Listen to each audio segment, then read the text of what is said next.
This is July 22nd, 1987. This is Joe Todd, an interview with Mr. Charles Franklin Goodwin in Anadarko, Oklahoma. And your address is 403 West Broadway. That's right. Okay. Sir, where were you born? Moline, Kansas. Moline, Kansas. And when's your birthday? April 1st. April 1st. What year? 95. 1895. Who is your father? He's Benjamin F. Benjamin F. That's Franklin. Benjamin Franklin. And your mother? Let's see, you want her maiden name? Her maiden name. It was Emma Cecilia Hunt. Last name is? H-U-N-T. Hunt. And where were your parents from? Mother was originally from Pennsylvania. She was a Pennsylvania Dutch. My dad was born at Rockport, Illinois. What kind of work did your father do? Well, he was a farmer the most of his life, but then he ran an ice cream pop business, made it. Is this in Illinois? No, that was here in Hobart. Okay. When did your parents move? When did your father move from Illinois to Kansas? Couldn't tell you. Now wait a minute.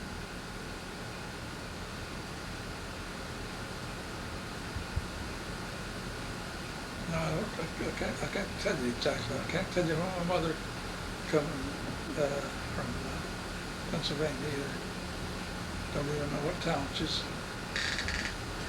Did you know your grandparents? No.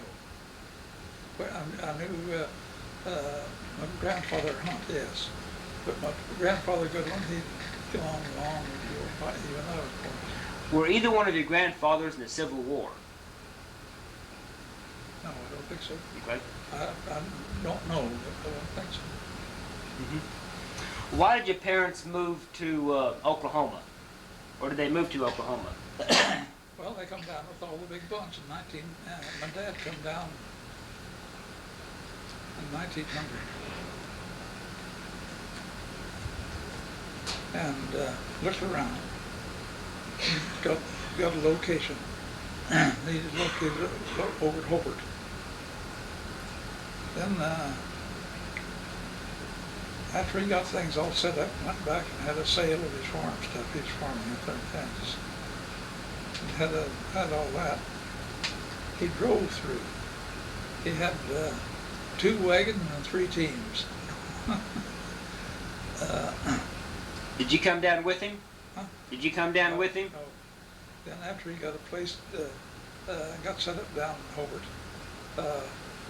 then we would come down, mother and all the kids, 5 of us. We come down the train. Did your father draw a claim in the lottery? No. Any reason why he came to Hobart? Well, he was looking for a place.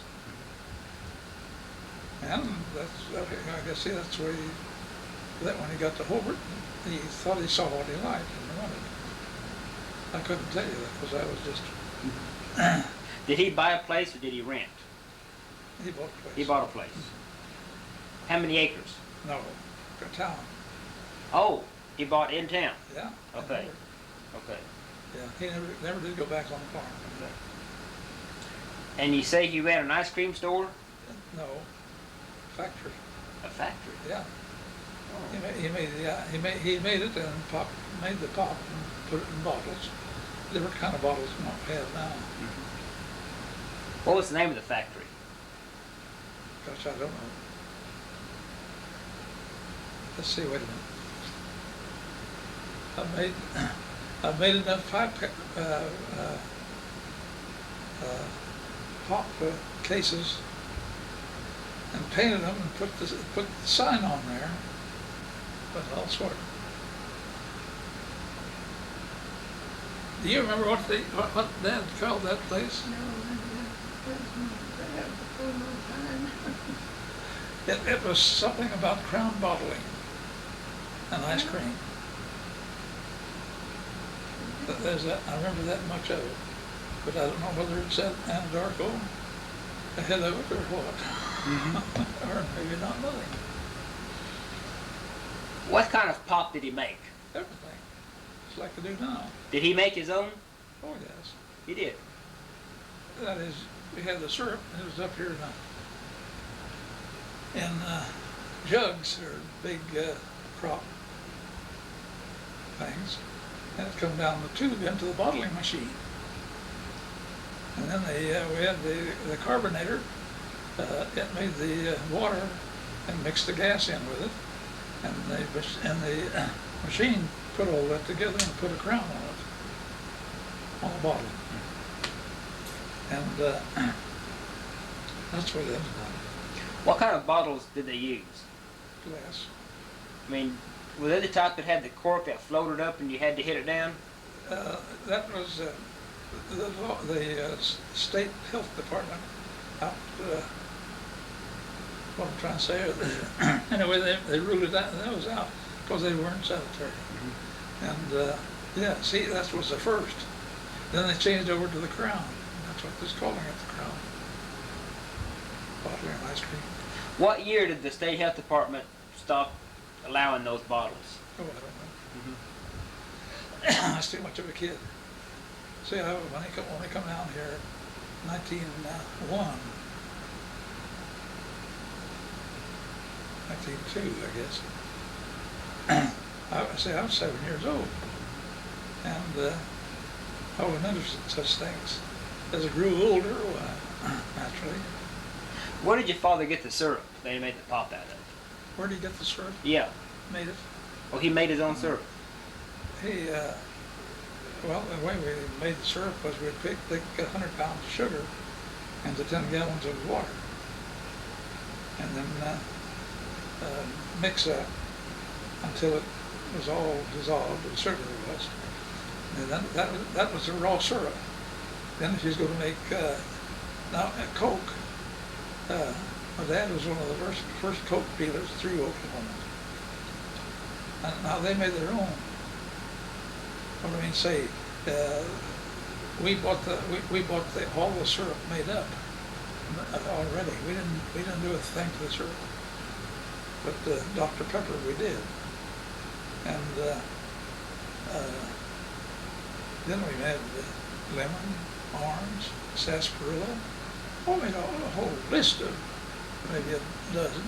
Strawberry, lemon. Where'd you get your flavors? Huh? Where'd you get the flavoring? Oh, we'd buy extract. Only we'd get it in gallon glass bottles.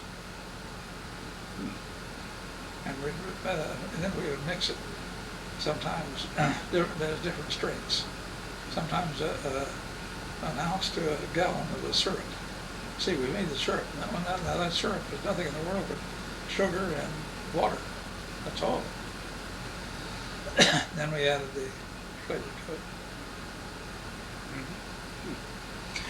Were the bottles embossed with the name of the company? The glass bottles? Yeah. Yeah. I had one. I was doing some digging on the, what do you call it, backhoes, you know, down the street here. And they dug up 2 or 3 of those bottles, and I had one or 2 around here. I'm going to give one to Fred. But you see that? Now that was, oh heck.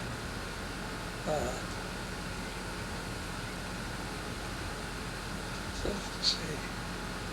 See, that's been 60 years ago. Yeah. Who made the bottles? Oh, I don't know, glass companies. Mm-hmm. That would buy a carload at a time. What kind of house did you live in Hobart? What kind of house? Yeah. frame. Frame house? Oh, yeah. How large? Huh?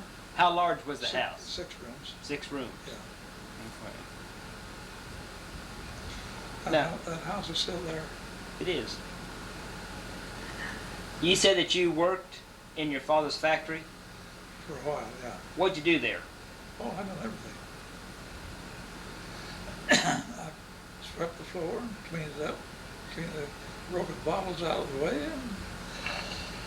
and mixed the syrup. I never did mix with very little extracts. Because Dad wanted to do that himself. He wanted it just right. And he knew if he did do it right. But then I bought a pot through the machine, you know. And then he made ice cream. And he went out of the business of ice cream when the automatics come in. He had, we made the old dash system, you know, only it'd be 10-gallon can, and then that paddle in there that mixed it up just like they do in the little ones that you probably have at home right now. Mm-hmm. Only, but then when the automatics come in, he went out. What year was that? Oh.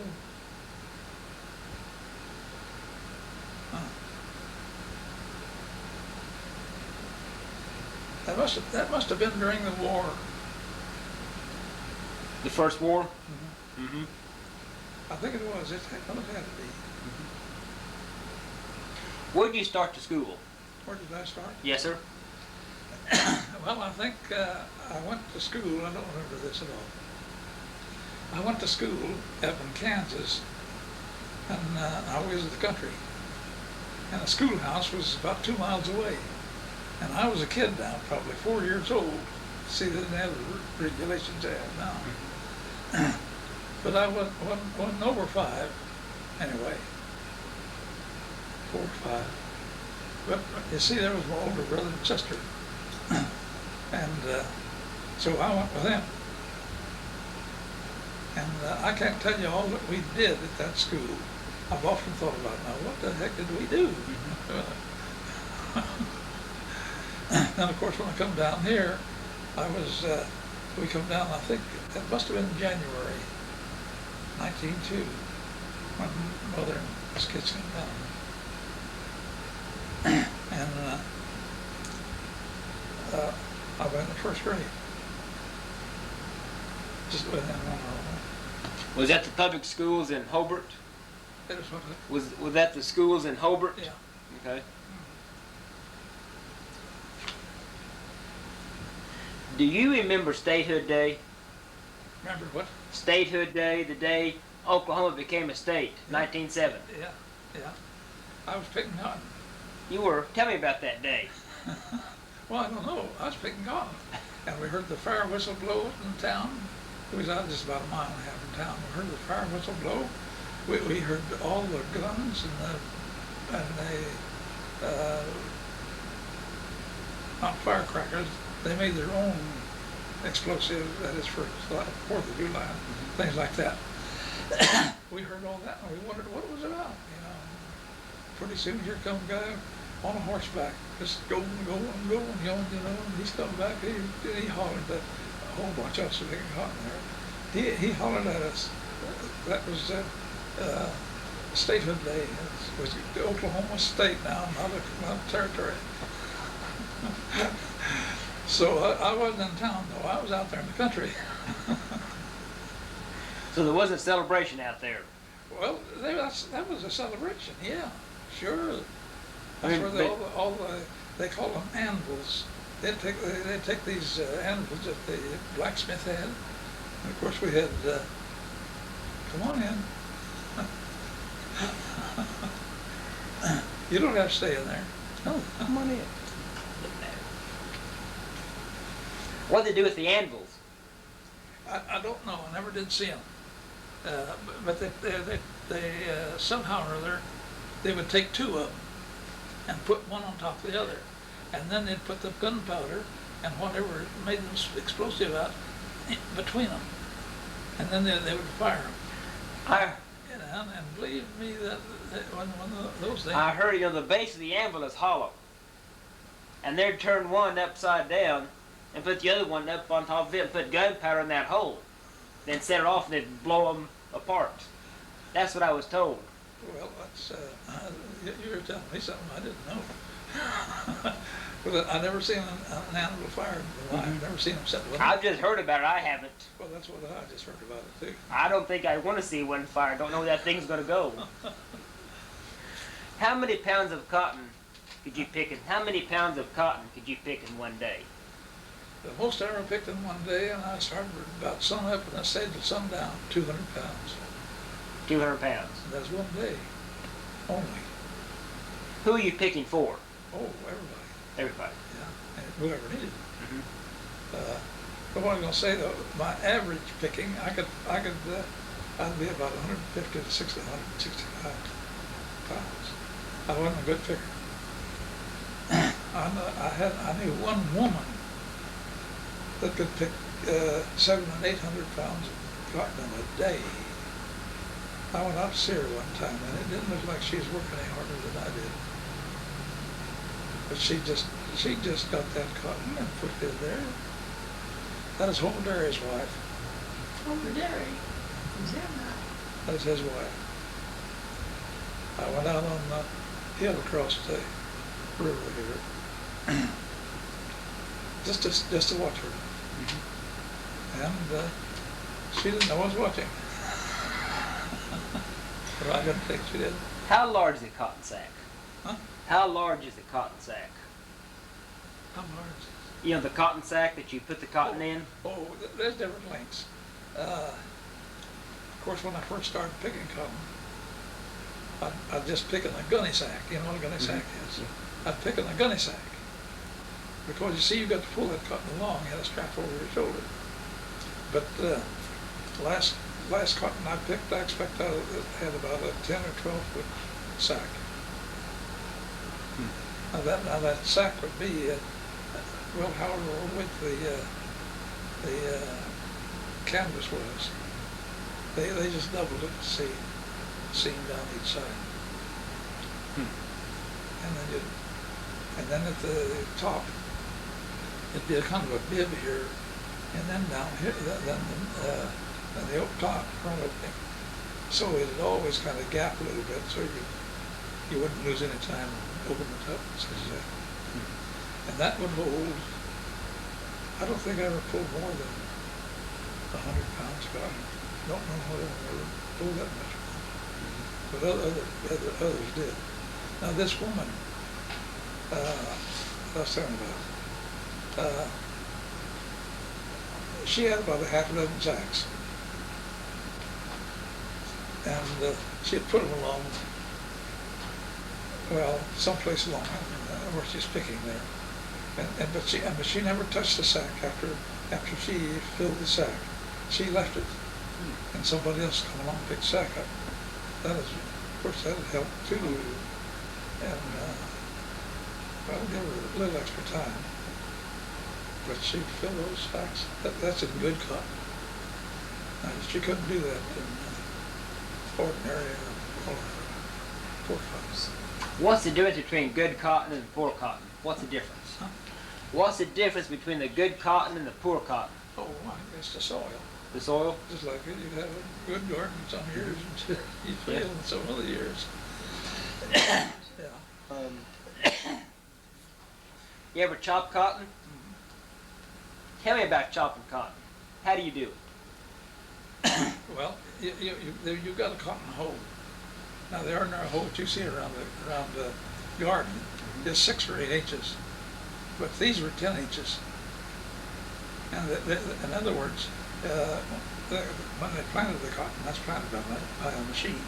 It just keeps dropping those things. So I don't know how many inches apart the seed, but then it wouldn't always be even. Maybe there'd be 2 or 3 of them upright together, just like anything else you plant in the garden.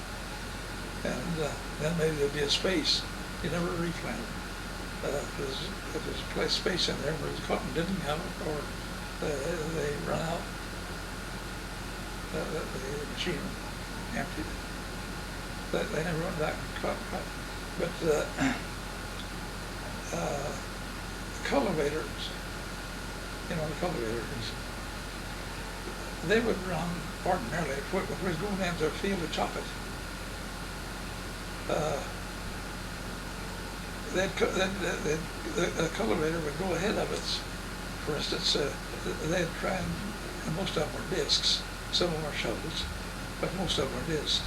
And they would turn that to the center of the, what do you call it, and cut it up as far as that's concerned. The disc would, the shovel wouldn't do that. But, and then we'd follow them up. We'd go in behind them and clean out the rows. That's what we was doing, chopping cotton. And we'd try, the reason there's a 10-inch hole is because if you get too many cotton stalks come out, while you take your hole, you had your distance, 10 inches, see? So you thin the cotton out? Oh, yeah. And of course, and we take the grass out and the weeds too. But 10 inches, well, it is, we learned to use it for everything. And if it got too heavy, the weeds, the grass, instead of hitting it like that, we'd hit it like this, shave it. And instead of just chopping, we'd shave. And, I never was too hot at it. I don't think I ever chopped more than 2 acres in a day. Don't believe it.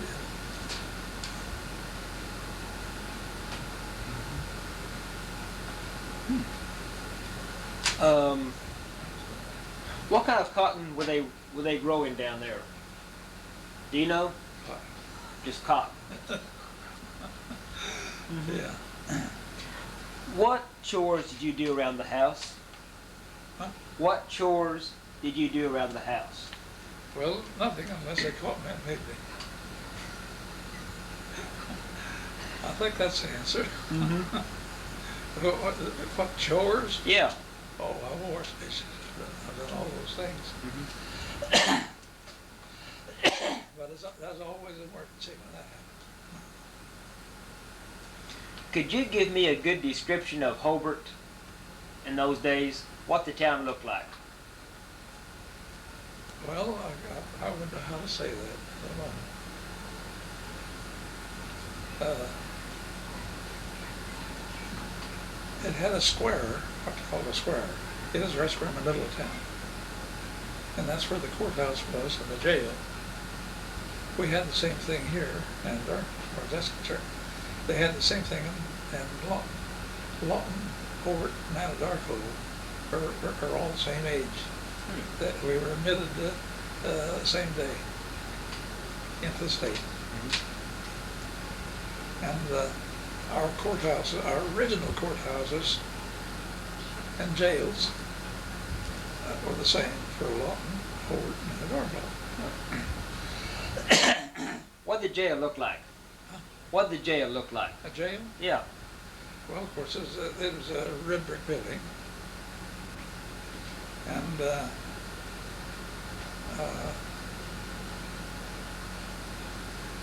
it was 2 stories. And then they had those steel cells in it. And the windows were all with the bars in there. They go down into the brick with all 4 ways. That's the way they, well, that was, now that, yeah, some of the windows were in cells too. They had a glass window inside, see. By the way, I just thought of something. Sure. That isn't an Ollie haircut you got, is it? Oh no, it's just, I'm in the Army Reserves. You're what? Well, I guess it is, because I'm in the Army Reserves, and I guess that's an Ollie haircut. That's a good one. Thank you. But as a town, now at Hobart, everything was built around the square. Now in Anadarko and Lawton too, it wasn't built out around the square. The business part was off to one side, so was Lawton. But the business part of Hobart was around that square. That was the center of everything. But it was just houses, there was no pavement, of course, none whatever.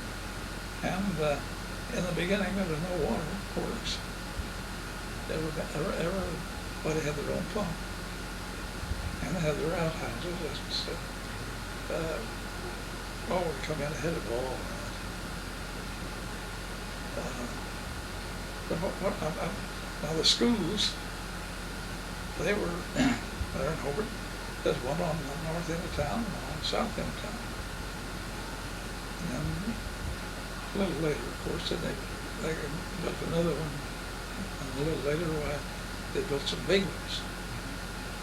But where they built the school, they usually had a block, at least a block, city block. What school did you attend in Hobart? What? What school did you attend in Hobart? What school? Yeah, what's public school? Was it just one school? Huh? Was it just one school in Hobart? One school? Oh no, it was two schools in Hobart. The one I went to is the south end of Eugene Field. And the north end, I can't tell you what the name of it. And I lived right next to it. But it was a school. Is that the one you attended? No, I had to go south end of town. Why? I had to go all the way to the south end of town for me. Why? What was the reason? Well, that's where my grade was. Oh, okay. Just I had the one grade, first grade, second grade, third grade, fourth grade, so on. And what was the name of that school? Eugene Field. Eugene Field? Were the streets in Hobart paved? No.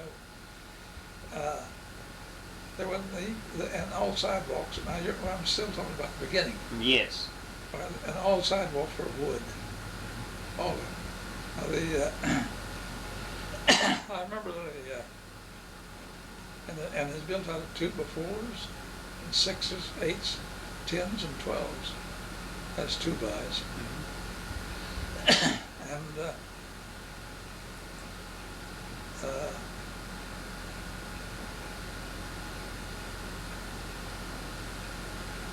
no pavement. Now the pavement they had.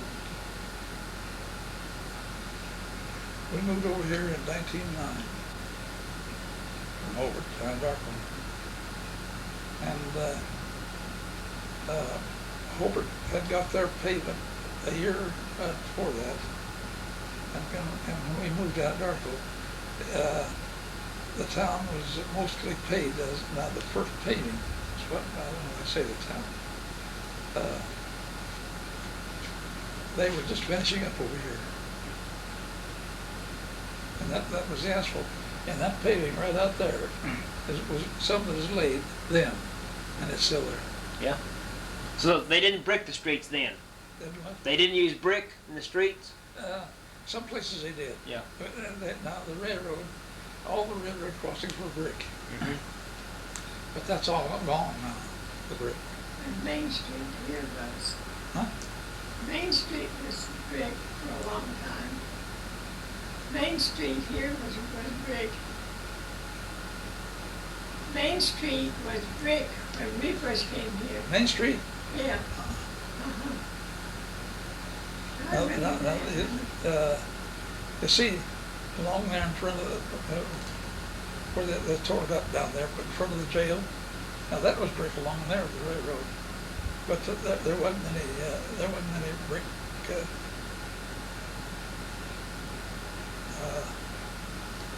Pavement on the streets proper, except for the railroads. You got it. I thought it was along where Hamlet was. Huh?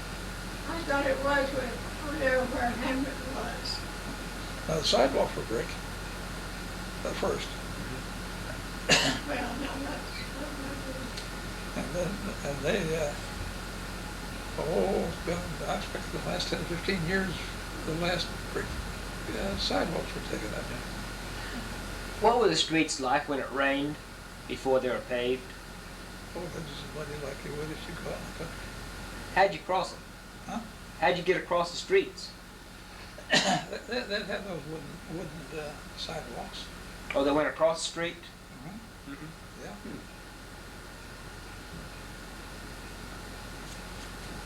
I don't know whether they ever had gravel. Did they ever have any gravel go across the streets? Do you remember? I don't remember.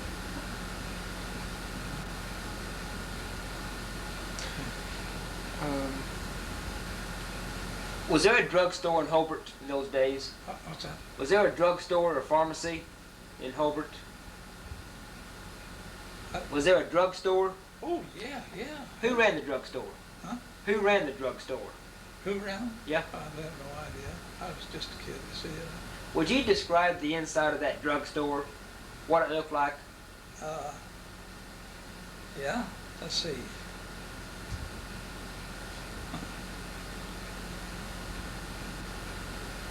Well, they had a fountain, drinking fountain, which was be on one side of the store, and it'd be as longer than this room, or as long, and that was a meeting place, you see. Most everybody, that's where you'd meet. And then the shelving that held the drugs and the medicines and everything a drugstore handles. Of course, it'd just be, well, in the beginning, just ordinary shelves. A little later, they put in fancy stuff, factory made.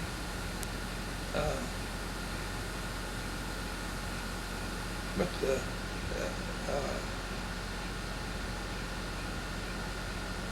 that's all I remember. Mm-hmm. Now, I remember just in the last few years, not long, there's one up at Hinton that the guy preserved purposely. Instead of, as the different medicines and different new things come on the market, most drugstores do away with the just throw it out of the old stuff. But he kept his up there, and in the Oklahoma about 5 or 6 years ago, it showed several pictures of this old drugstore. And I'll guarantee you it is a lot different from what they are today. Yeah. Of course, even their bottles were different, and their jugs, as far as that's concerned, and so many things. But that's about all I can tell you of that. I went up and looked at that and Hinton. Did it look like the one in Hobart? Well, yes and no. It had all the old stuff there, but of course every guy that had a drugstore, he'd had his own ideas, the way it set up. What kind of games did you play in school?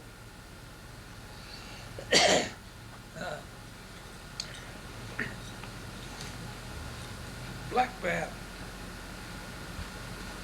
Mm-hmm. Did you ever hear of that? I've heard of it. I've never played it. How do you play Black Man? Well, you just choose up and have size, and you have a space out here, maybe about 100 foot ordinarily, better for us smaller kids, at least. And then somebody over here would attempt to get over to this end, and someone over here would attempt to, and there would be somebody in the center here that would try to catch you. And if they caught you, that freed them, and then they were the black man. And they were had to catch somebody, you see. And that's what it was. Boy.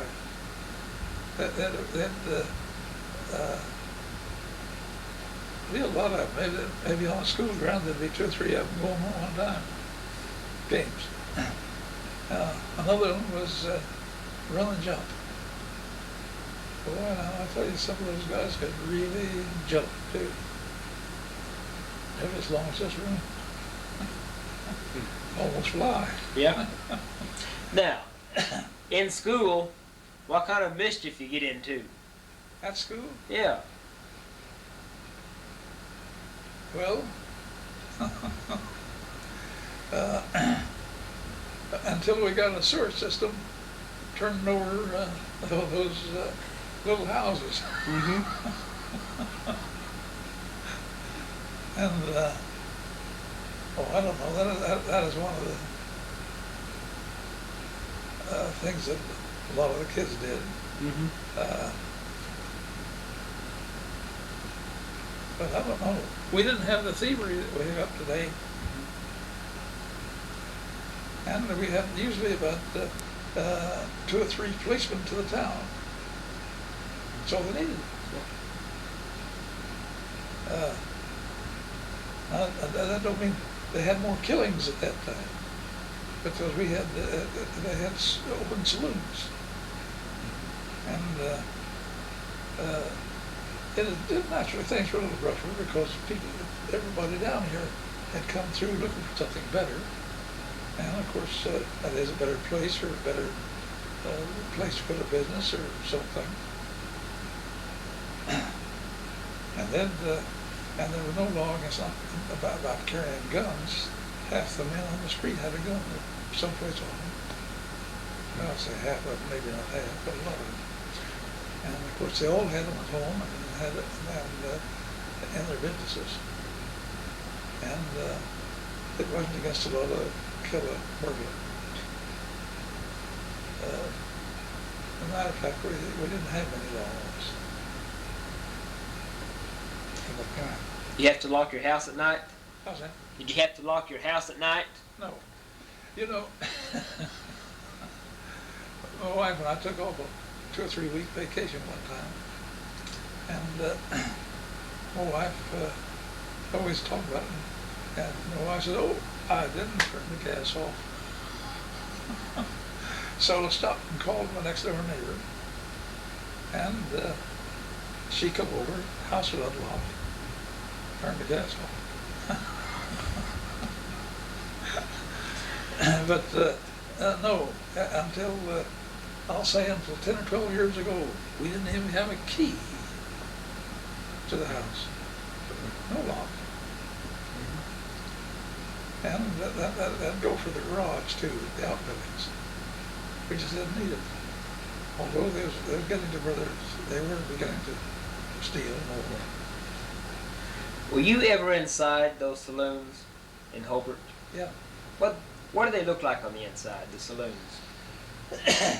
Well, usually they had some chairs and tables, just like you would in a cafe.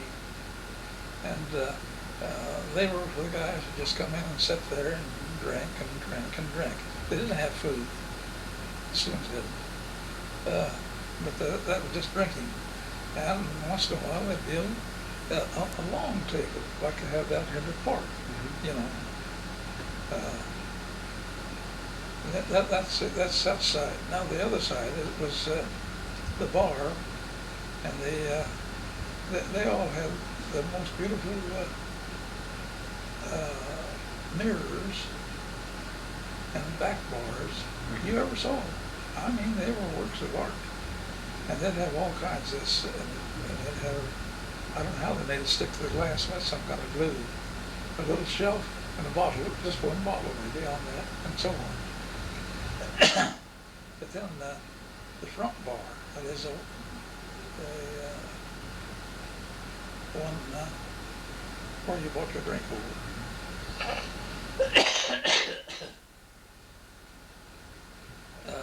It'd be different lengths, of course. They had 20 saloons in that, 21 saloons in Hobart at one time. 21. and there was no danger of a woman walking down the street either. She could go down there. She could even go into a saloon as far as that's concerned, and she wouldn't be bothered. None of that.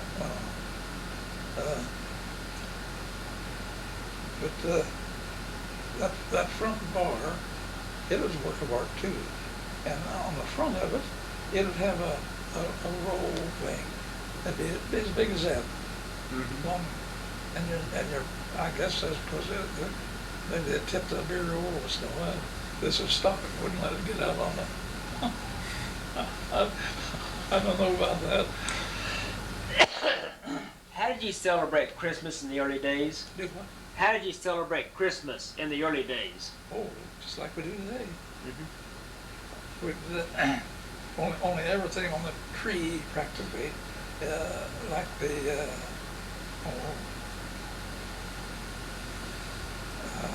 decorations. Mm-hmm. They were homemade. What'd you make them out of? I didn't think about anything. I just they're made out of paper. They're made out of most everything.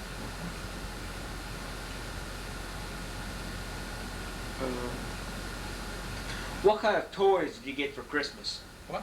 What kind of toys did you get for Christmas? Well, we get the boys would get air guns and the girls would get dolls, and then they'd have little wagons of all sizes, and once in a while a bicycle. But that's about it. Mm-hmm. They didn't have all the gadgets now like they have today. They had some gadgets, of course, naturally, but I don't remember necessarily what they were. What'd you do on Halloween? Huh? What'd you do on Halloween? Oh, we just get out, holler, and raise the dickens. Mm-hmm. And if there was any privilege, as we call them, in town, why, they'd be turned over and so on. But I think that's about all. Well, some of the kids, that is the bigger ones, they'd maybe get one of these smaller privies and put it on the front porch or something like that. But I don't know. And I don't think the girls ever got out and done anything, did they? On No, Halloween? they never got out and went around and went to things and watched a bunch of other people. But we didn't look at anything. You go through high school? Huh? You go through high school? 8th grade? 9th. What year did you finish the 9th? How's that? When was it your last year of school? What year? Oh. Let's see, it must have been about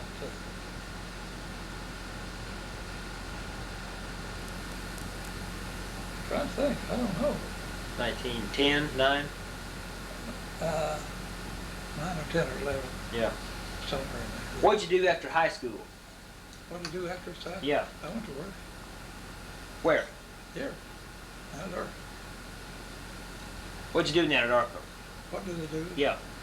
Well, I worked with my dad part of the time, and I worked in a grocery store part of the time, and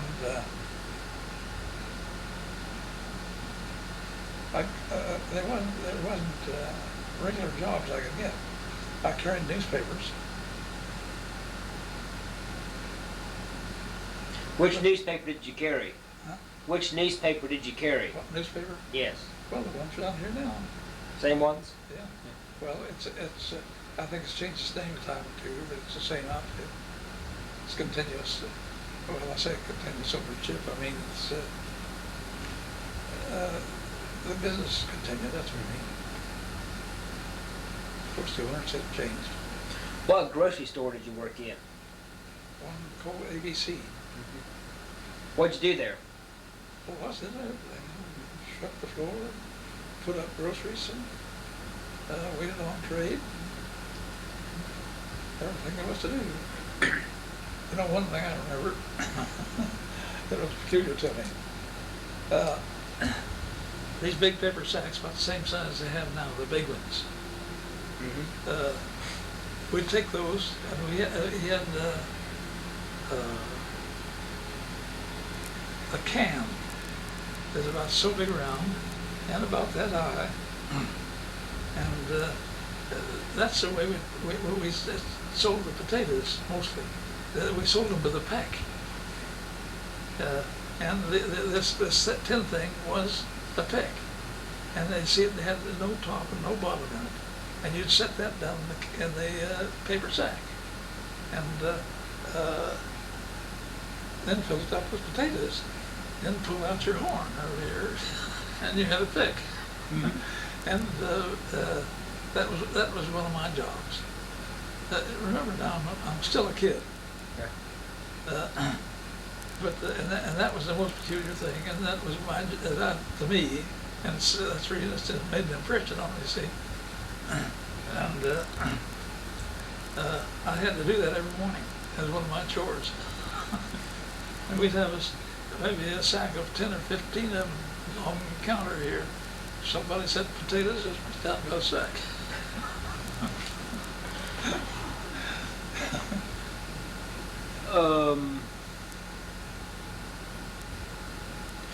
Were you aware of Pancho Villa in Mexico? Was I aware of it? Yeah. Yeah. That is, I just knew of him. Mm-hmm. That's all.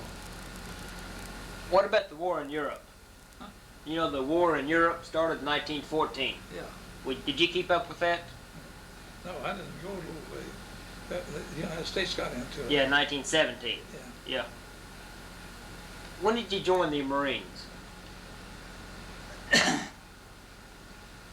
Well, I guess I could go in there and get my discharge. But it was, I believe, June the 6th, 19...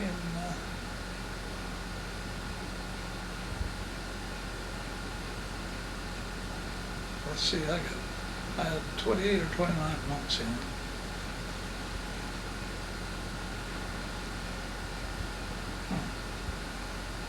22. It was 17. Why did you join the Marines? Why? Yeah.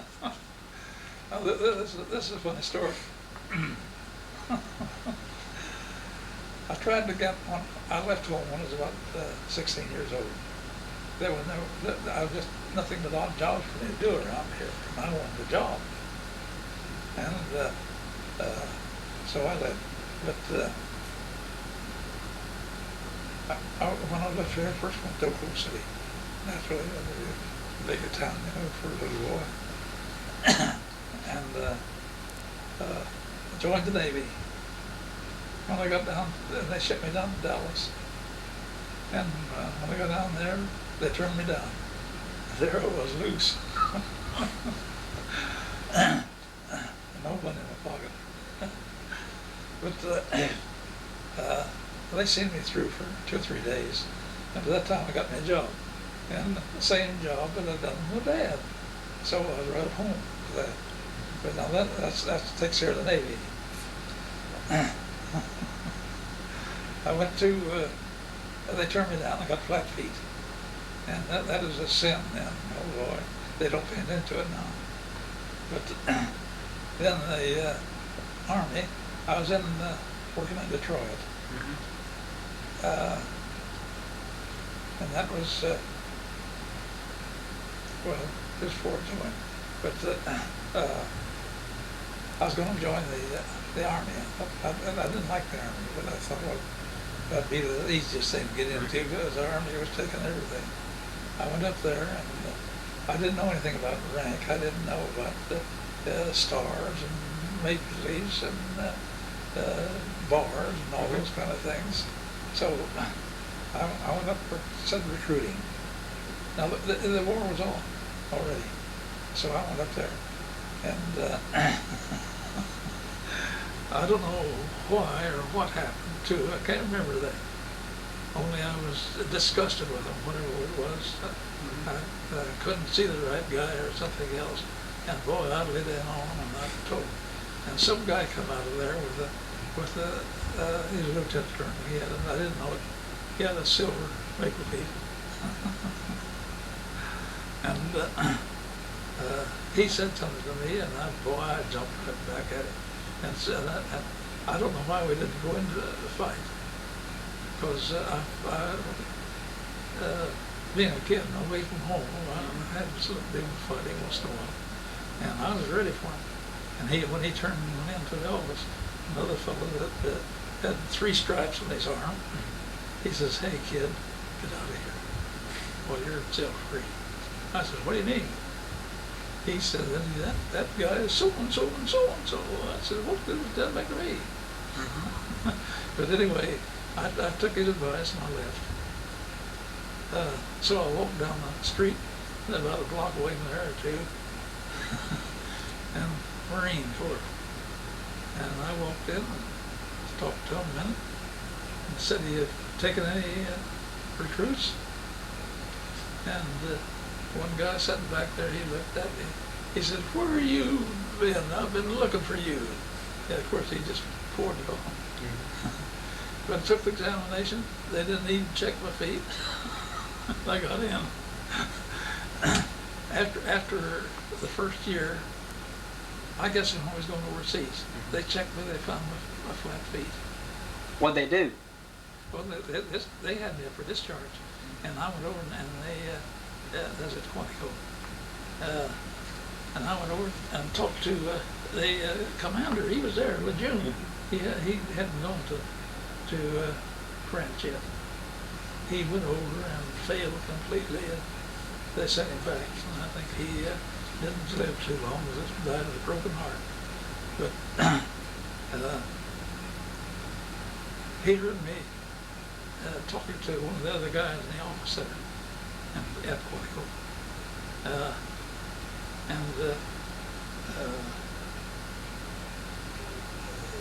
He says, "Well, now we can make a paymaster out of you." They wanted people that had some experience. And by the way, while I was still in Anadarko, before I left Anadarko, I graduated from the Anadarko Business College with that regular, that is a regular business course, you see, which was bookkeeping and that. I had a machine and typewriter, and that's about all they taught you. But that's how I got in the Marine Corps. Where'd you go through boot camp? Huh? Where'd you go through boot camp? Paris Island. Tell me about boot camp in the Marines. Well, I got a picture in here someplace. First, when we got there, the first thing they done was, that's an island. It's actually an island. The first thing they done too is took our clothes. And we went around there for 3 or 4 days, and sometimes some of the guys, longer than that, with nothing but a towel. On that whole island. But then it's pretty rough. They put it on to you. I went down one day on one march. Oh boy, it was hot and salty. And the sergeant finally looked at me and says, "Hey, come over here and sit down." And they went off and left me sitting there. So but I got a breath back and got feeling good. Got up and walked on into camp. And nothing was ever said about it. Never went to a doctor, nothing. But we had some rough training. And here, after of course, it was all Marine Corps or Navy. All right, we went up to Quantico, and the first thing they did threw us into Army program, because the Army, we worked with the Army. We didn't have anything to do with the Navy, always over there in France. But so I got both trainings, and then they's going to kick me out. Hadn't it been for General Lejeune, I would have got kicked out. What kind of man was he, Lejeune? Well, that's the only time I ever met him.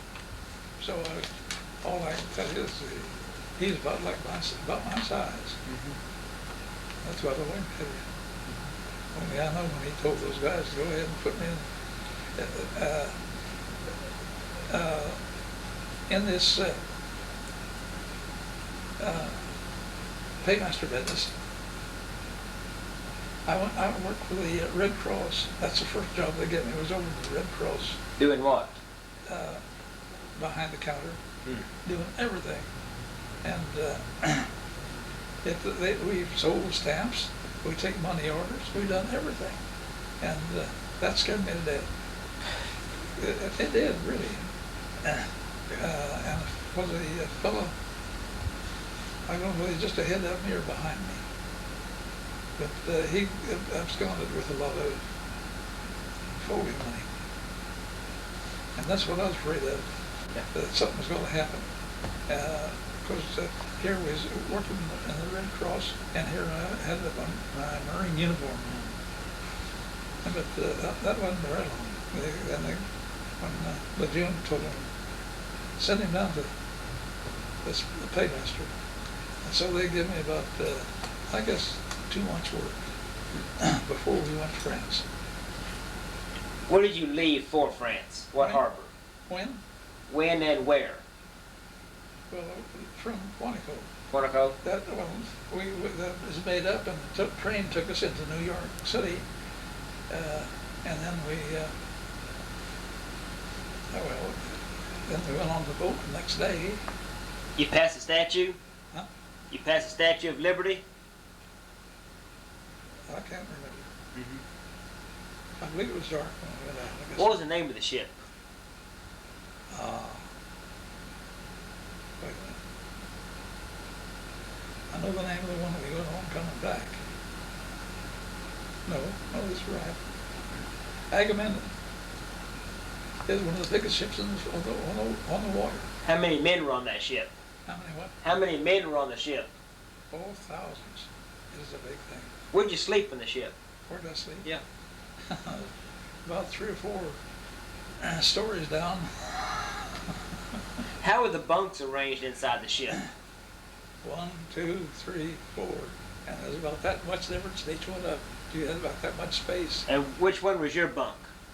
I had more than one. That is what I mean. Say it different times. Hmm. But I had the top, and then I had one, about the third one, I guess. Get seasick? Huh? You get seasick? Only one time. We ran into a storm, and everybody on the outside. I'm talking about the working guys, and we were pulling in pretty close to Europe then. And every doggone man they had, I'm talking about sentries, went down, seasickness. So they just come grabbed a bunch of us Marines. We didn't have any assignment on the ship. They just take us over. They just come in there and grab us. And I was one of them. But I was on the top deck, and that doggone ship, you can't imagine how it was rolling. But I was up on the top deck there. But one time, just one, I slid from where I was to the railing. Did you think I didn't grab the railing? Well, I was sick then one day, and it was I didn't get off duty yet for an hour. But when I got off duty, they had to help me down there, and they helped me to the what do they call it? Well, the restroom. And boy, I let it go both ways. That's the only time I'd ever seasick. Anything happen on the trip to Europe? On the trip, Yeah. we went by ourselves. I mean, we were lone guile. That ship, it was so much faster than all the other ships. You see any U-boats? Huh? See any U-boats? We seen what we thought was U-boats, Mm-hmm. and they had those. It was about that long, and about that big around. Bombs, depth bombs. They were all set. Every one of them was set, and the trigger was set, but for a certain depth. And they thought they had a submarine close enough anyway. They dropped those things sometimes. Mm-hmm. And boy, did that go up in the air. I mean, that water would go 100 to 2 feet. I don't know how deep the things were set. I guess the Navy's business. Yeah.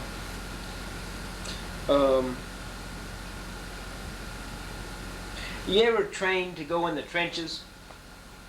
Oh, yeah, yeah. Uh-huh. Would you describe trench warfare? How does trench warfare work?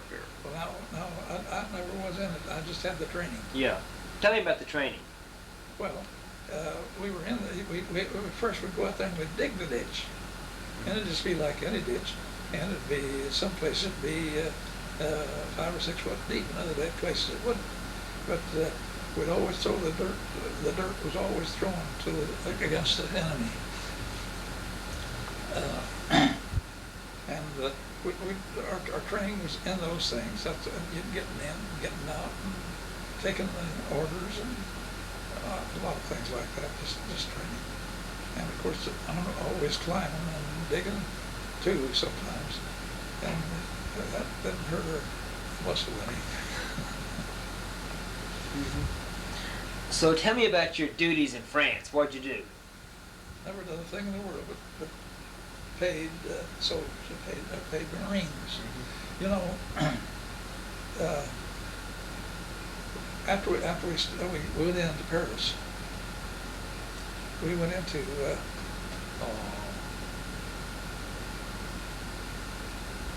well, I'll think of it pretty soon. But anyway, we was there for 3 or 4 days, and then we went directly to Paris, France. And we were there then for 2 or 3 weeks. And then we took assignments.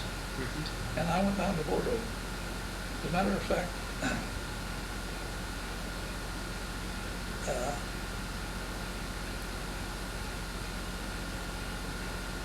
Bordeaux was quite a place, quite a port. Yeah. And is that where you landed, Bordeaux? No. That's what I was trying to think of. What is that dog? Le Havre? No. Brest. Huh? Brest? Was it Brest? Brest, yeah. Yeah. I couldn't think of it. But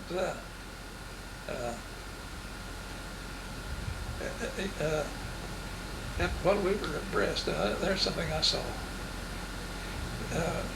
All the fighting, they were killing them both ways. And this I saw. I was while we were there, we didn't have anything, so they just turned us loose, and we just running out all over every place. And we saw a place where a bunch of trucks and things were going, so we, several of us, we went down there. When we got down there, they had bulldozers and backhoes too, and they were digging out the graves. And we went over there and watched them for a while, and we'd only been there 3 or 4 days, so we got a taste of it. That is what is going on. And they brought those caskets in there. Now there were wooden boxes. That's all they were. And they were put in there just this way, just like that. And then the bulldozer covered them up. Now I looked for markers. There were no markers.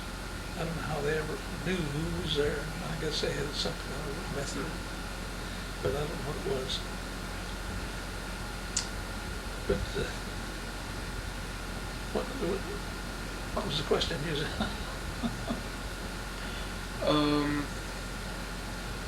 Well, I lost my train of thought. We were talking about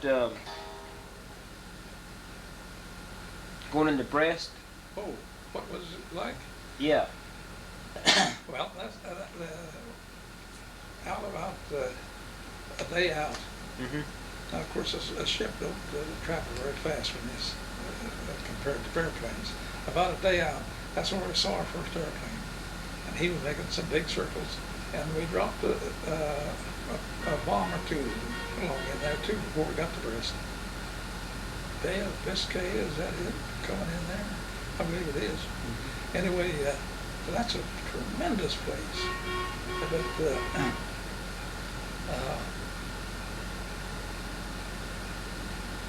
then we saw, yeah. Then what is it? We got about, I guess, nearly a day out of Brest. one of those little Navy vessels. What do they call them? Little ones. Oh, well, Whatever they were. Torpedo boats. yeah, a PT boat type of. Yeah. Well, there was one of those, and he went around us. And now we were so fast. The rest of us reason was by ourselves, and we were that fast. But he was going around us like this, and so that kind of made us think we had maybe getting close to where something was going on.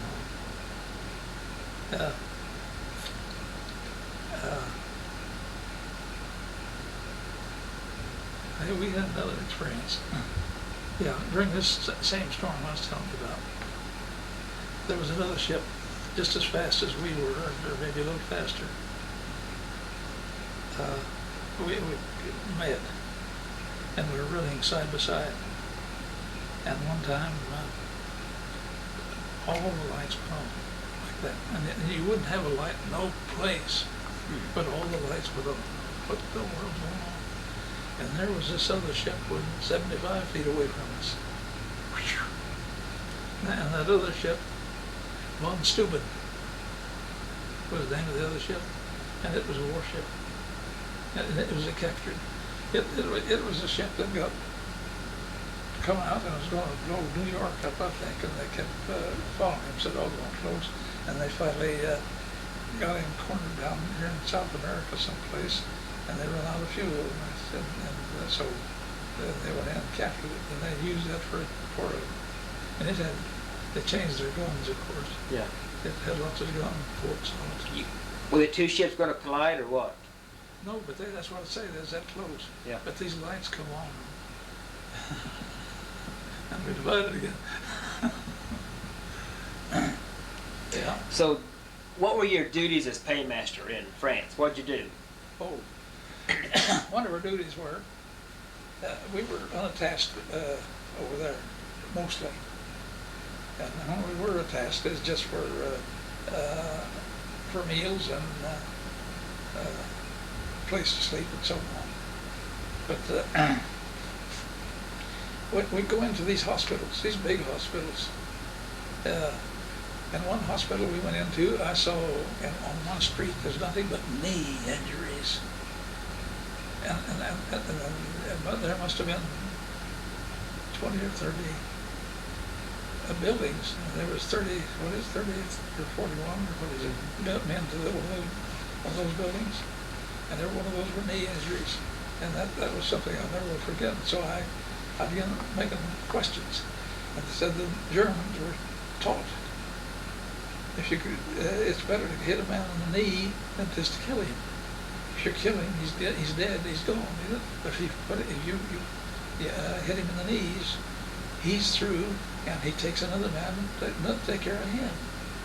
So he's got two men out. Now that's the story that's going around up there. But we'd go around, we'd go into the barracks, or the hospital ward, and we'd get a list of who they are. So, if there's any Marines in there, some were, some weren't.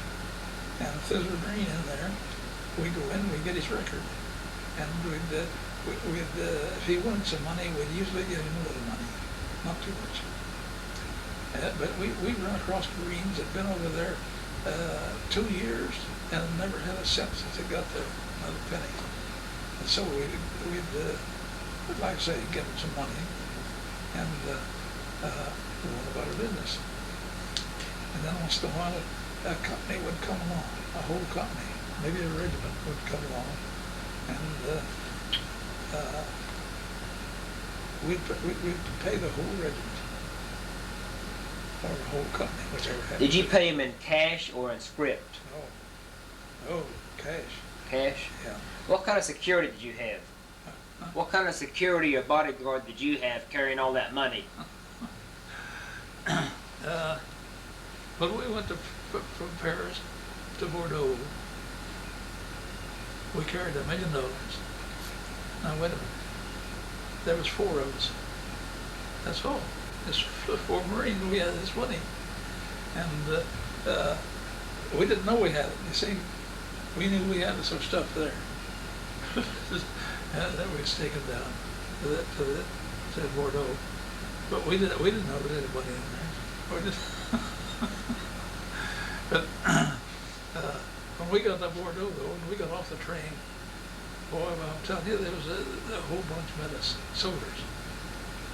And we turned, of course, all this stuff, whatever they had, over to them, and that let us.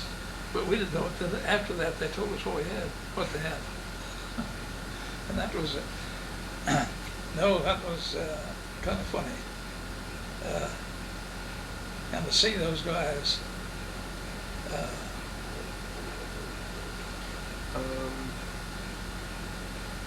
where were you on Armistice Day?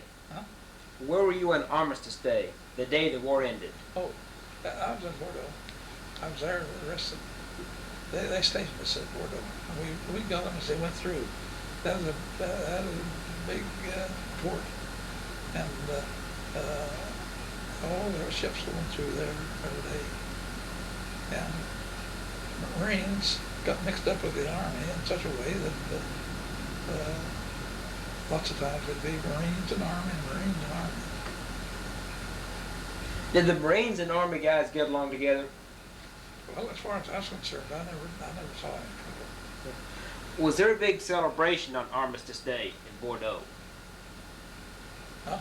Did you celebrate Armistice Day? I can't remember well, no, not me so much, but the Frenchmen.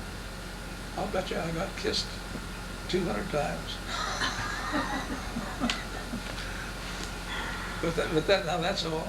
Yeah. And then we and a lot of places why they had the beer kegs just right on the street, and if you want a drink, go get a drink, and things like that. Mm-hmm. Yeah.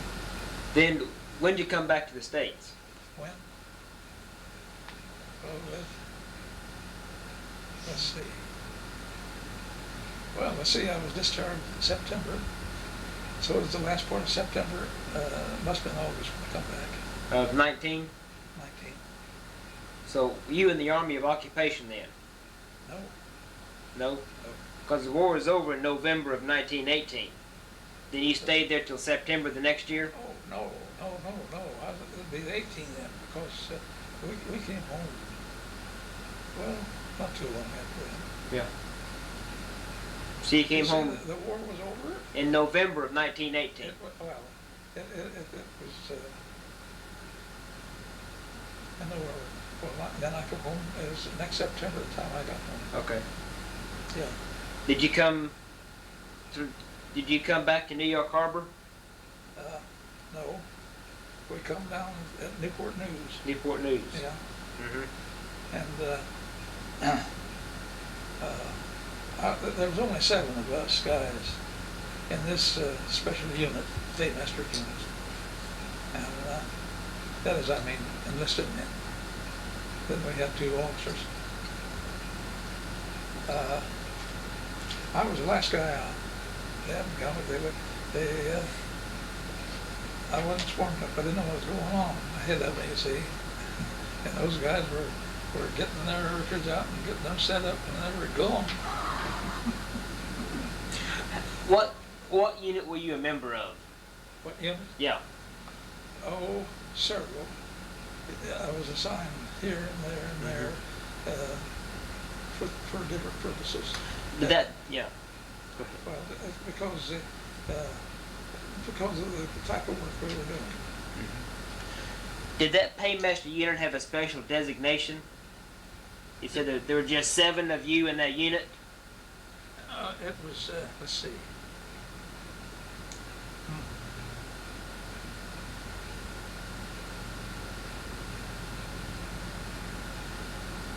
I don't think we did a special designation, no. Okay. I don't think so. Mm-hmm. We just had a rank, and we had the paymaster. I was just with the crew. What was his name, the paymaster? His name was Mund, M-U-N-D. What's captain. Captain? Uh-huh. Mm-hmm. And then we had a warrant officer, so what they call him. Yeah. And then the sergeants and the corporals, and then Charlie, which was private. So after the military, what'd you do? How's that? After you got your discharge, what did you do? Oh, after I got my discharge? Yeah. I caught a train that night for Oklahoma. And I got into St. Louis and had to wait there a day wait over a day to make my connection. And went into Tulsa. I had a brother there. And but I used to work in St. Louis. I worked there on 2 different occasions for some little time. And I went down to where I used to work, and the fellow that almost killed me, when I walked into the place where we worked, he was the first guy to see me and come and put his arms around me and cuffed me and kissed me. I still had my uniform on, see? But that's another crazy experience. And I come on down to Tulsa, stayed a day or two there with my brother, and then I come on down to Dark. Mm-hmm. And I shared that uniform. When did you get married? I don't know, ask her. 4th of September 1921. What's your wife's name? Winnie. Winnie. What was your maiden name? Eaglin. E-A-G-L-I-N. Eaglin. Mm-hmm.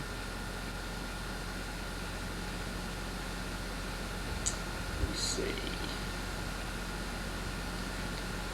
What else can we talk about? What kind of work did you do after the war? After the war? Yeah. Well, I've done different kinds of work. I've done a little bit of everything. I looked older than my age. I know I could go into a place when I was 18 or 19 years old. A friend of mine who was about 23 or 4, we'd go into maybe a saloon, get a drink, and they'd serve me and they wouldn't serve him. That gives you an idea. My parents just made me look over at some reason or other. I don't know. Why. But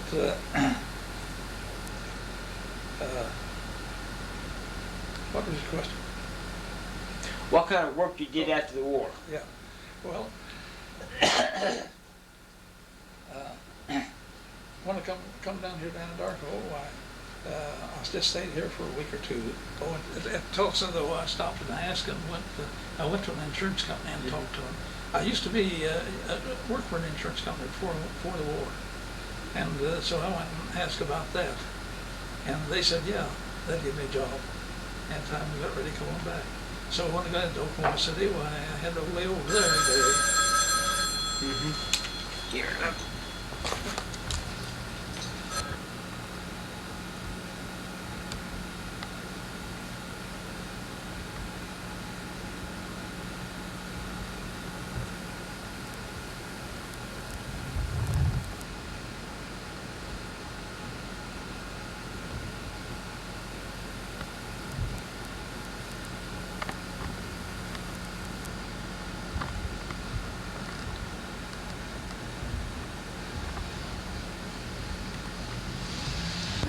That picture was facing the light. Now this is fine right here.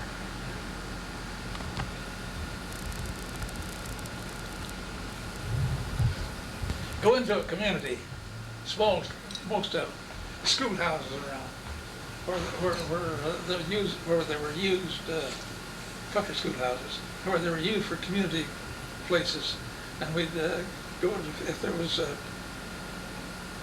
protracted meeting, as they'd say, church meeting someplace in a tent and all that kind of stuff. We'd go to them, walk in there with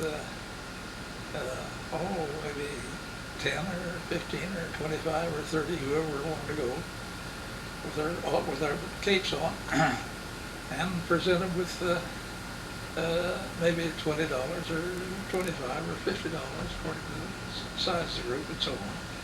And so one of our men would make a talk. We had two men. They were corporate. We had one that was H. Tilford. He was a grocerman here, merchant, very prominent. And he could talk the lowest, had the lowest voice I ever heard in my life.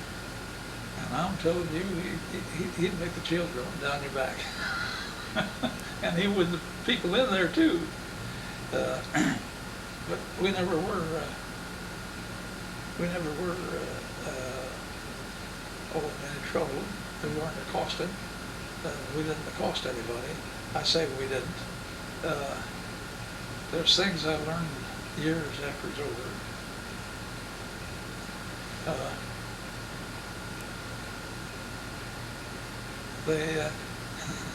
They were going to Gracemont one night. I didn't go with them all the time.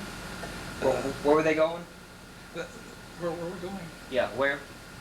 Well, it was up Gracemont. Oh, okay. A town north here, little town. And on the way, as before, now see, that's way back there. There's no road, there's no paved road, no nothing. And we had go like that in their car to get where it was going. But they turned the corner up there someplace and caught a boy and a gal. Now this is true. And so they stopped. Mm-hmm.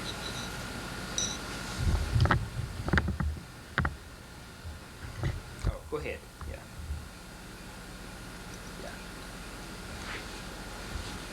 I witnessed this. The only time everything got rough.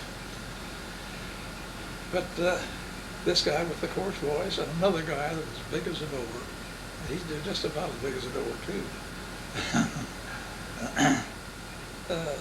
They went over there and talked to him a little bit. And they decided, says, well, you'll marry this girl. He says, no. And she was crying. And they talked to him a little bit more and said, well, now, you think you ought to marry this girl? He said, no. They turned him over that car, and now they give that guy a blistering. And he said, yes, I'll marry her. He did. And he's one of the most, they had a family. And one of the most respected families in the country up there. To this day. Now that's one I got into. Yeah. Another one, I didn't get in on all this. All I got was, I was with the, in other words, I was too far away. Didn't ever catch up with them. But they had a Jew. And the Ku Klux Klan didn't like Jews anyway. And they blistered him for, I forgot what he did or didn't do. But anyway, that's it. That's the only two occasions I ever saw where there was any, I'd say, violence. Now there could have been others.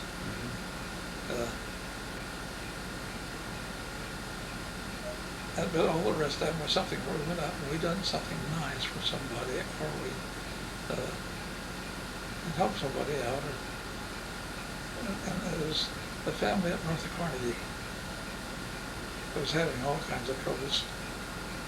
And now I wasn't along with that much, but they had their guns along that time. Whew. But they straightened that family affair out, and they made good citizens. With things like that, you can't mention names. Yeah, that's right, yeah. When did you join the Klan? Huh? When did you join the Klan? Oh, right here. I mean, what year? What year? Yeah.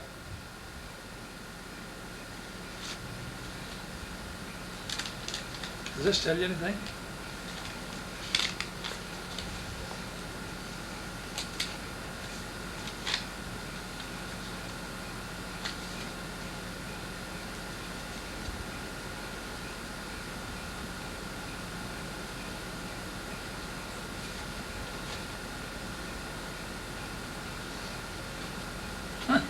there's something kind of odd. You Oh, know, yeah, I saw this. On a lot of jobs Yeah. that I had to make lawn mowing, Mm-hmm. and doggone it, I just made a copy of it so it'll be easy to... Yep.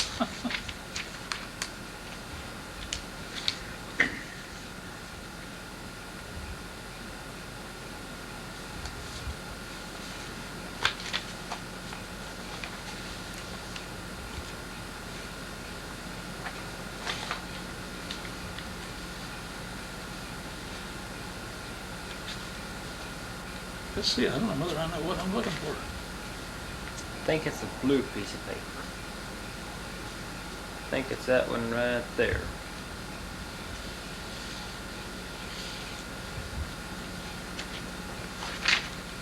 Knights of the Ku Klux Klan, Oh, that is.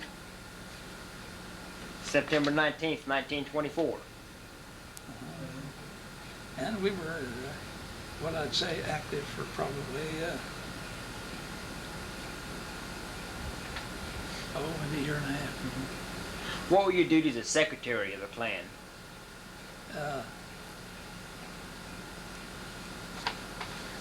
When they had a meeting that I knew about, and most of them I didn't, well, I'd go in and keep notes on what was said, more or less. I'd never have anything like we like what they did there in Washington, where you had what do they call it? What they put on shredders. Yep. I didn't have. I'd keep that anything that needed to be shredded. It wouldn't get in. But they'd have some pretty confidential things happen once in a while. Anything that you can talk about, or Huh? can you talk about it without mentioning names or anything of what went on? Well, Or? those two incidents I was Yeah. telling you about, things like that. Mhm. And they go into churches and protracted meetings, and maybe there's something with a woman that was nice children about to start death, they'd go out and see if she had something to eat, and maybe clothes if they needed clothing, and do things like that. It is when it was new, it was a good organization. But boy, did it get rough. Ugh. When did they start burning crosses? They what? When did the Klan start burning the crosses? Oh, heck, they're doing that then. I don't know how much earlier. What was the object of burning the cross? What? I don't know what the real object was. Yeah. I swear I don't. It was just, it is something that was attract attention. Yeah. And so then you got out whenever it got rough. No, it is getting rough, but I got out. Mm-hmm. I didn't want to play that way. Yeah. Well, I think we have a good interview. By the way, did you look at that thing? Yeah, I was looking at that. Get a picture of it. She said that came out of the building that burned. Huh? Yeah, I got Did- that out of it. Yeah. That's the only thing you got out? No, I got some other little things. Yeah. I got my flags out, Yeah. and that's about all. Yeah.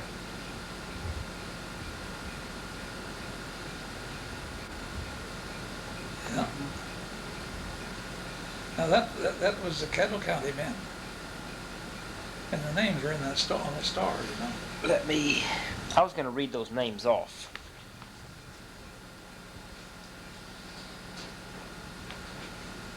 Let me see, it's James Amsbacher, Amspacher,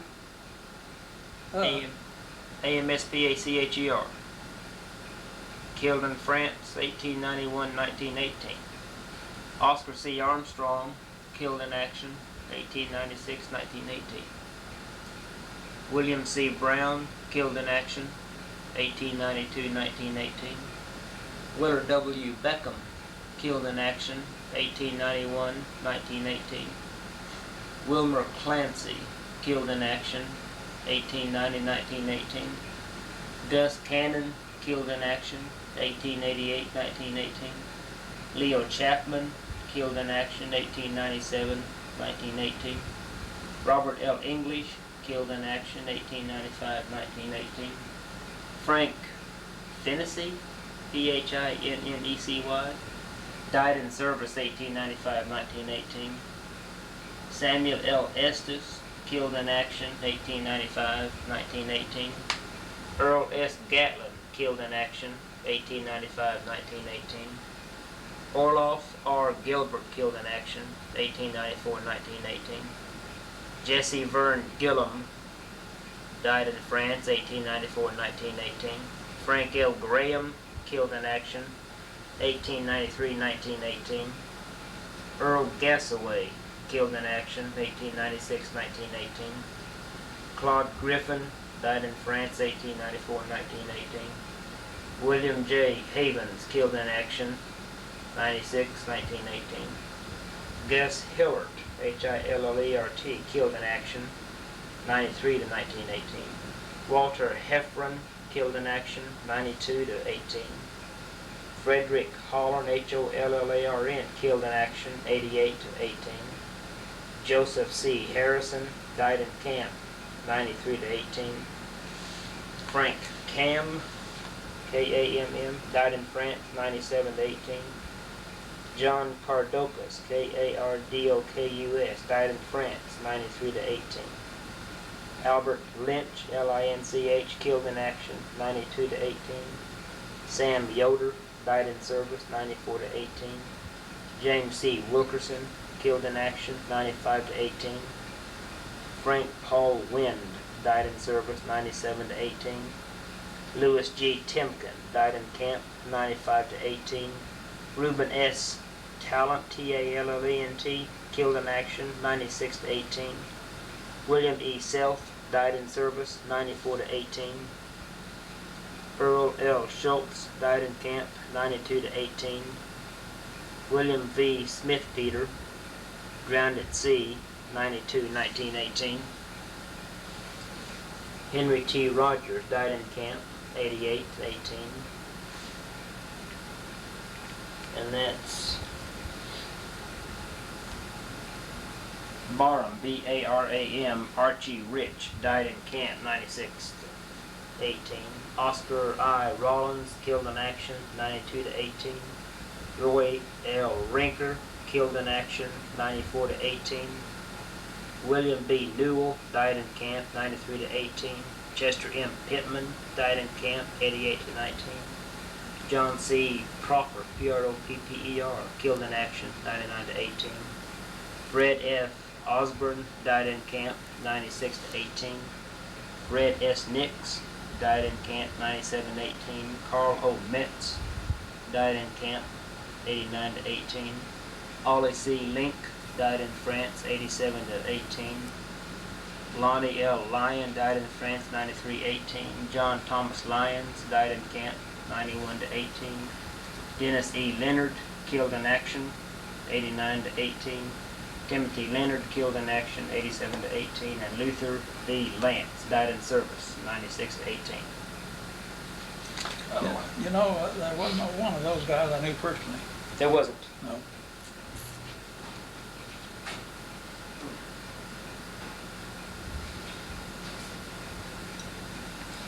Well, anything else you want to talk about, or have you covered? We got covered everything. Well, only the 14 or 15 of us left here in the county now. Oh, I'd like to get a list. You said, You want a list of that? yeah. Well, I have to go back into the archives. Okay. Oh, that's okay.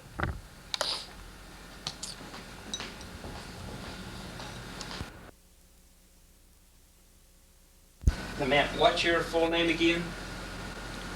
Winnie Florence Goodwin.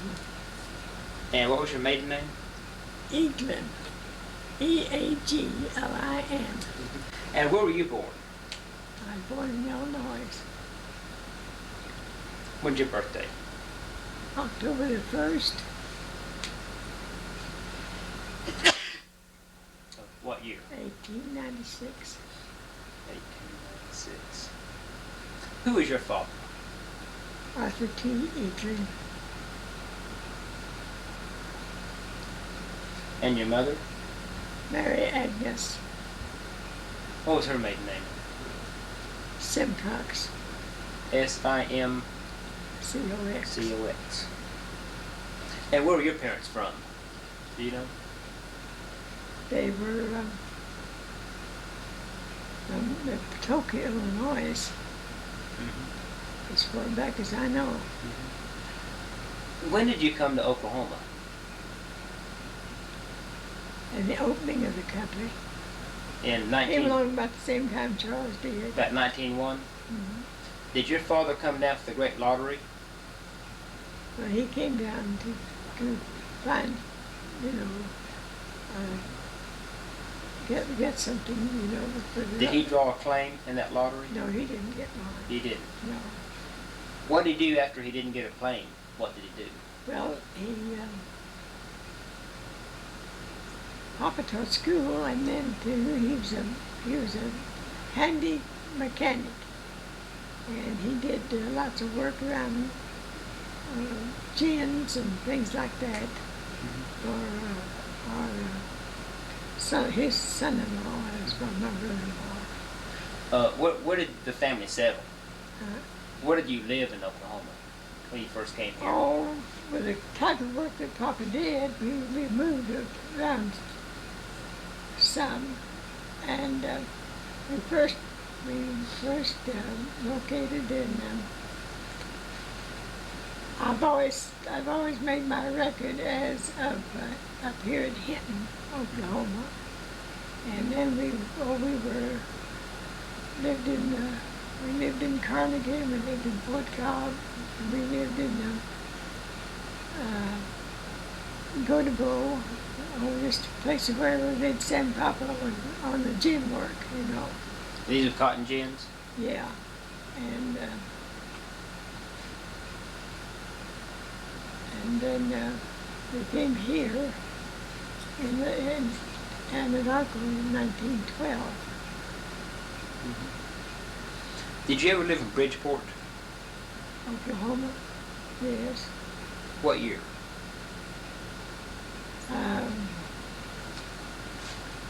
Well, now let's see. I don't know whether I can give you that year or not, because the best I can remember is when we lived in Hinton. I can remember living in Hinton more than any other place.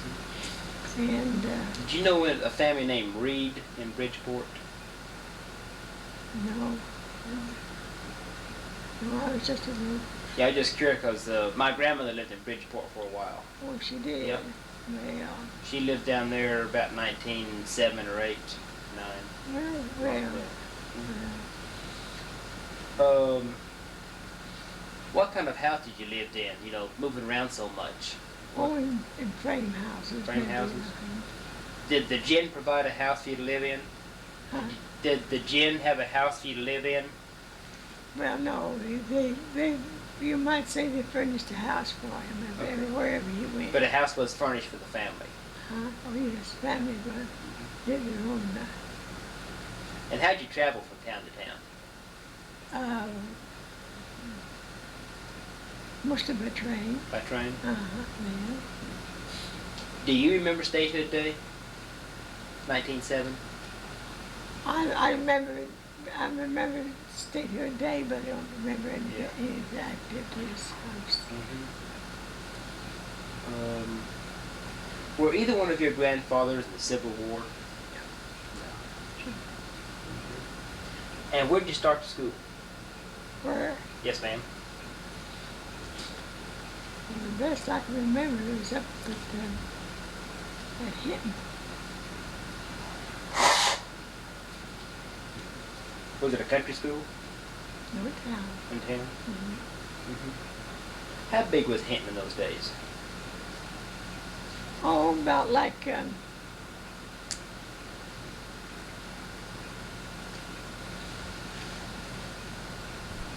I don't believe it was too much larger, too much smaller than it is now. Does the town look pretty much today like it did back then?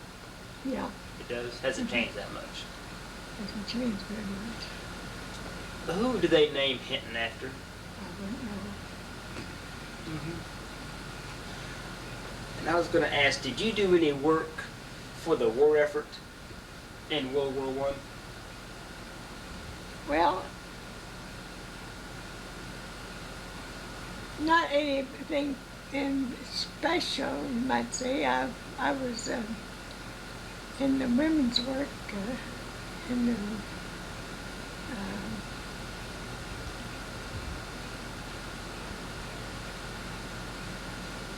well, I was in so many different things. It's World War One women's organization.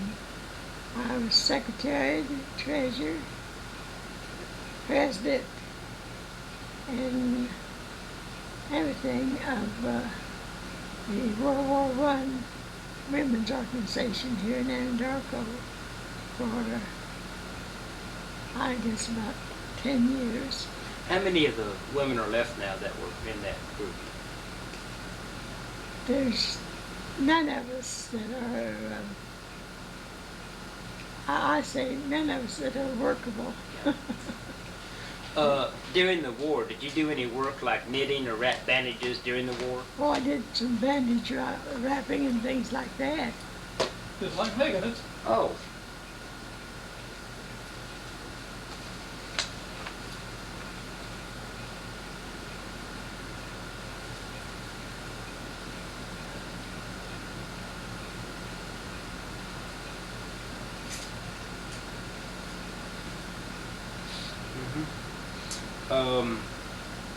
You said that you wrap bandages? I wrapped some. I didn't wrap too many because after Charles and I married, and Now, I know every man there. I was in his office all the time, you see. Except I kept him. books for him, Yeah. you see. Okay, let me shut this. Yeah.